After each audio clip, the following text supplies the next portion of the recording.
Почитувани гледачи, добар ден. Вторник, време е за нова епизода од емисијата Медицинско катче. Денес тема психолошка поддршка на најмладите, меѓутоа и психолошка поддршка кај македонските спортисти. Колку од спортистите имаат потреба од психолошка поддршка? Каде се детектираат нивните проблеми и зашто се имаат потреба од психолог? Утрово зборуваме со доктор Камелија Симеонова, лиценциран специјалист за детска и адолесцентска психијатрија. Докторка, добар ден. Добар ден. Благодарам за поканата и многу интересна тема ќе имаме денес. Да, она што и мене ми беше изненадување дека правите психолошка поддршка кај нашиве спортисти. За кој спорт конкретно, значи најавив дел за она што ќе зборуваме, зашто се жалат на некој начин нашиве спортисти, каде им е потребна таа психолошка поддршка и колку имаат потреба практично од психолог и од психијатар. Така, да бидам искрена, оваа идеја се наметна со запишување на мојот докторат, каде што ги анализирав семејствата и она кое што ми се покажа во работата, во клиничката работа со децата, е дека оние дечиња кои што посетуваат спортска активност, кои што практикуваат спорт, имаат исклучително подобри доживување на сите стресогени фактори во животот. Дали е тоа дисфункционалниот брак на родителите, дали се тоа оние, да кажам, очекувани развојни кризи кои што се јавуваат во самиот пубертет, да буквално има како еден протектор, дека спортот представува еден протектор. Па тука, работејќи со дечиња кои што спортуваат, честопати ги прашував дали работите нешто околу вашето ментално здравје. И тоа беше за нив навистина чудно. И јас честопати им велев, па погледнете го Џоковиќ, погледнете ги правите спортисти, каква психолошка поддршка имаат, какви вештини знаат за да умеат така лесно да се справуваат, нели, и со поразот, меѓутоа и со победата. Така е. И работејќи, практицирајќи вежби со нив, се наметна таа идеја и ова кое што актуелно го правиме е сосема волонтерски. Нашата институција, клиничката болница Аџи Бадам Систина, комплетно волонтерски како општествено одговорна организација, го поддржа овој проект со кој што ние на младите спортисти, но ние кои што се во раниот развој, ќе се вклучиме и ќе дозволиме да имаат една поинаква слика дека спортот нели не е само тренинг на мускулатурата, туку и умствен тренинг. И така започна и првите работилници во нашата болница. Така, до сега колку работилници се направени и до која возраст практично овие млади спортисти учествуваат во тие работилници? Така, 5 работилници и обично групите се зависени или бидејќи ние гледаме да не им бидат на терет на младите да бидат во оние денови кога тие немаат тренинг, така е. И поради тоа и се адаптираме на нивното време, меѓутоа се 30 на деца во група и тренингот трае околу 40 на минути. Правиме практични вежби и како да кажам, им покажуваме една поинаква слика која што на нив претходно нели нормално не им е нешто кое што им е познато и навистина позитивна енергија од двете страни и од страна на младите, меѓутоа и за нас како стручњаци е нешто кое што навистина ни значи. Каде ги детектирате, имате долгогодишно искуство, проблемите кои што ги имаат младите спортисти, освен или справувањето со поразот, на крајот на секој надпревар, поразот е тој кој што предпоставувам ги демотивира на некој начин. Сигурно. Има ли некакви други проблеми кои што се јавуваат во текот на спортувањето? Се јавува ли, не знам, конкуренција меѓу нив? Каде се јавуваат проблемите? Да, и ова е многу интересно прашање што го поставувате поради тоа што ние така ги започнуваме работилниците, сушто така ги запознаваме групите, каде што децата и треба да ги представат своите слаби, меѓутоа и своите силни страни.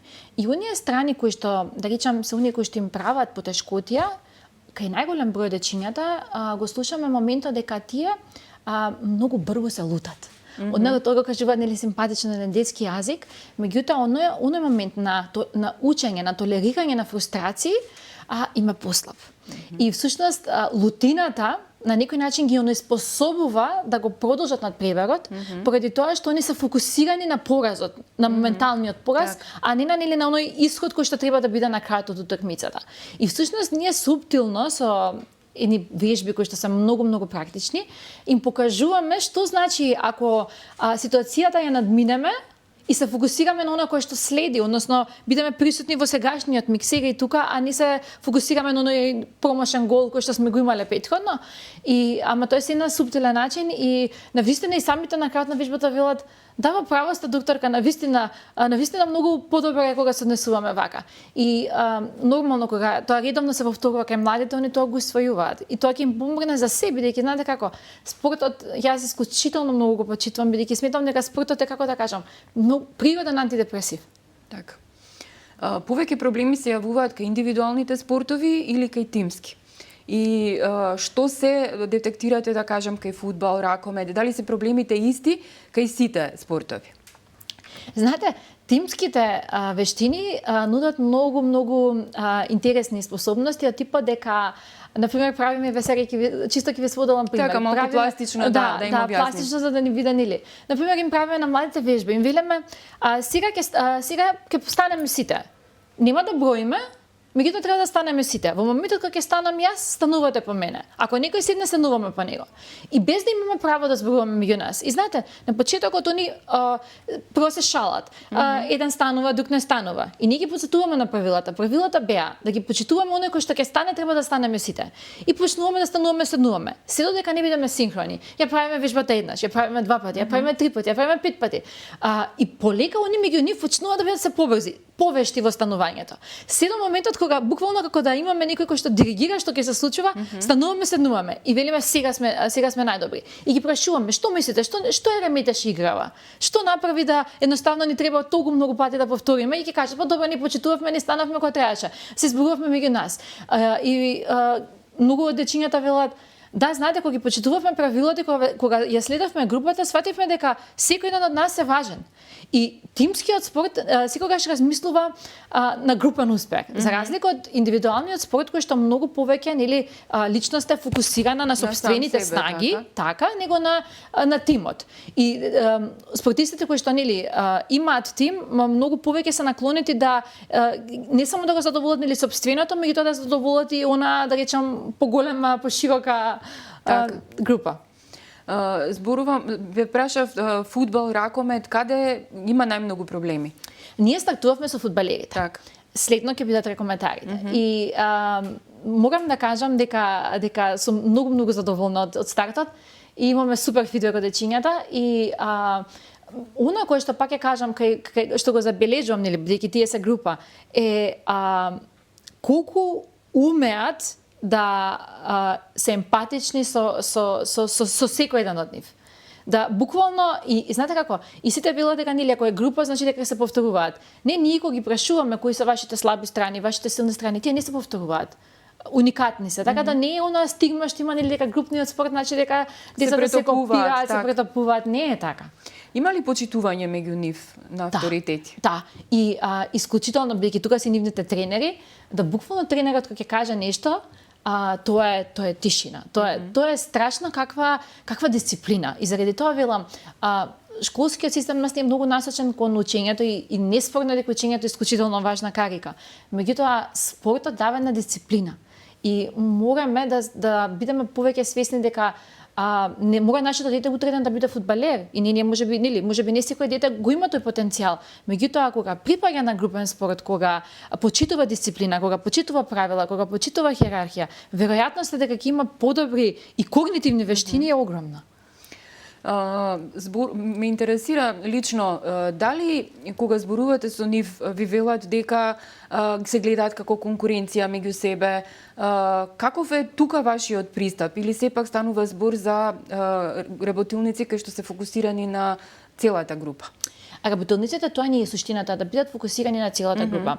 И многу е интересно што они веќе нели имате на лейбл и на етикета како се поделени. Например, велат он е брзиот, он е спориот, он е, значи они буквално си имаат веќе прекари. Иако се они многу мали, имаат прекари, бидејќи ние стартуваме со 6 години возраст. И они се навистина многу симпатични во тој процес. И например, ако некој што е брз, му треба повеќе време да размисли, ќе се пошегуваат со него, ќе кажат ајде ти си брз, ти можеш побрзо.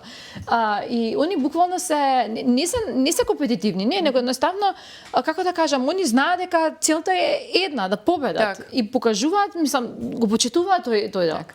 Што очекувате на крај да постигнете со ова, со овие советување на некој начин, да ги кажам, со овие работилници на крајот на денот, нели? Што треба да им донесе на младите спортисти од психолошка гледна точка? Така. И да, ова е исклучително важно што ме прашавте и знаете, јас бидејќи работам со младите, јас имам една идеја дека младите се нашата едина и дека кога работиме со младите, ние сме всушност инвеститори во едината. И сум целосно свесна дека кога го подобруваме менталното здравје кај младите, ние градиме еднина. И оваа цел не е само да они го подобрат перформансот во спортот, туку животот секојдневно носи фрустрации, да умеат на поинаков начин да ги толерираат тие фрустрации, заради тоа што модерното родителство, колку и да модерните родители се посветени, се свесни за нивните деца, имаат можеби помалку време да поминуваат со нив и колку ние имаме помалку време, толку кај децата се јавува таа помала толерантност на фрустрација. И да ова се поексплозивни генерации, поимпулсивни генерации. И кога ние работиме со менталното здравје на младите, веројатноста дека ја подобруваме таа импулсивност е огромна. Така што тоа е всушност најголемата цел која што сакаме да постигнеме. Така. Покрај спортистите работите и со најмладите во градинките. Која е тука таргет групата? Колку до сега работилници има направено овде и која ви е целта при ова работење во групи со децата по градинките? Така, ние почнавме повторно еден волонтерски проект, исто така подржан од нашата болница, каде што целта ни беше да ги таргетираме воспитувачките и негователките во градинките, оние кои што се клучни во развојот на нашите деца. И она кое што ни беше, како да речам, проект во целиот тој процес, беше да им помогнеме на воспитувачките да се на подобар начин да се справат со предизвиците кои што ги генерира модерното родителство и на некој начин да пробаме да го очуваме нивното ментално здравје, бидејќи знаете, они се изложени на вистина на огромен притисок. Родителството е најчувствителната категорија и секој ден кој што работи со деца знае нели колку ние родителите сме чувствителни кога станува збор за нашето дете и да во тоа секојдневие кое што е брзо да умеат да се справуваат и со поплаките од родителите и со предизвиците кои што ги имаат модерните деца, меѓутоа од друга страна да им укажеме на оние стручни ситуации каде што навистина е неопходно да се побара помош од стручно лице, дали психолог, дали психијатар, каде што на наједноставен начин им доловивме сликовито кои состојби во детска возраст бараат помош, поддршка од стручно лице, а кои состојби се развојни и очекувањни и се на ниво на една бихевиорална компонента, на однесувачки образец кај децата. И досега ги поминавме сите градинки во општина Аеродром, актуелно сме лоцирани во општина Центар, претходно значи опфатаќавме градинки од општина Карпош, така што гледаме колку што може повеќе да се вклопиме во овој процес. Значи, таргет група овде се воспитувачките и негователките, односно стручниот тим кој што работи во градинката. Каков е фидбекот од таму? Што велат, нели, кои им се најголемите предизвици, освен она што го знае јавноста дека групите се преголеми, дека има премасовност во државните градинки и дали се само државните градинки или планирате да го проширите проектот потоа и по приватните? Така, ние веќе имавме искуство со една приватна градинка, тоа е Greenhouse во парк и они навистина многу добро го прифатија проектот и целта ни е да секој еден кој што е заинтересиран за подобрување на менталното здравје на воспитувачките и негователките и предизвиците на модерното родителство, ние сме отворени и до сега не се случило да не побарат, бидејќи знаете, ние на почетокот они тоа ќе го видат на социјалните мрежи и прашуваат. И повторно ќе нагласам, тоа е целосно волонтерски, тоа е прифатено целосно нашата институција и е се со цел подобрување на општото добро. Така што ние сме тука и сме отворени за соработка и она кое што најмногу за жал се оплакуваат, она што ме прашавте вие, е тоа кое што модерните родители се повеќе протективни, меѓутоа не во смисла дека тие премногу се грижат за нивните деца, меѓутоа во смисла дека премногу им допуштаат на своите деца и да буквално дечиња кои што се под 5 години да имаат таква парентификација, просто како тие дечиња да стануваат родители на нивните родители и да буквално имаат целокупната моќ во семејствата и тоа е навистина тешко за менаџирање на воспитувачките, бидејќи знаете како замислете, тоа детенце кое што шефува дома, кога ќе дојде бара да шефува градинка, ако воспитувачката и негователката му дозволи на тоа дете 30 други деца тоа ќе го побараат.